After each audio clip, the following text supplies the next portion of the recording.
আজকে হাতে মেখে মাছ রান্না করব। এটা পাঙ্গাস মাছ, ছোট ছোট টুকরো করে নিয়েছি, এই যে এই সাইজের। টমেটো কুচি নিয়েছি, ধনেপাতা, পেঁয়াজ কুচি, কাঁচামরিচ কুচি। এখন এগুলো আমি হাতে মেখে নিব। স্বাদ মতো দিয়ে দিলাম লবণ,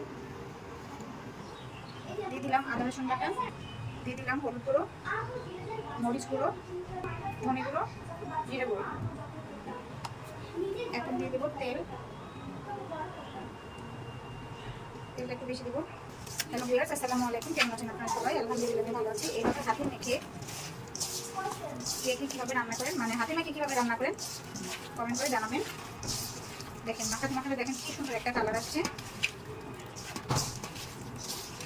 হাতে মেখে মাছ রান্নাটা খুবই ভালো লাগে। এইভাবে আমার দাদি প্রায়ই রান্না করতো, ছোটোবেলা দেখতাম। আমার মাও রান্না করতো, আমার দাদির কাছ থেকে শিখেছে।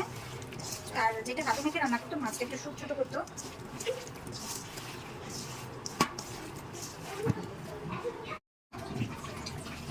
এখন এই যে পানি দিয়ে দিব, মাখানো হয়ে গেছে। এখন পানি দিয়ে, ঝোলটা আমি বেশি রাখবো না, একবারে পানি দিয়ে বসাই। সময় সময় পানি থাকবে, ঝোল থাকবে। দেখেন এই যে আমার তরকারি রান্নাটা হয়ে গেছে, ঝোলটা শুকিয়ে গেছে। এই যে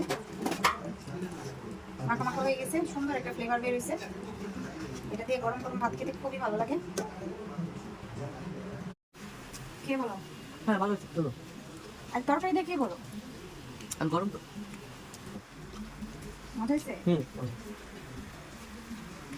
দাদির রেসিপিটা আজকে রান্না করলাম, খুব মজা হয়েছে না? সুন্দর হয়েছে রান্না।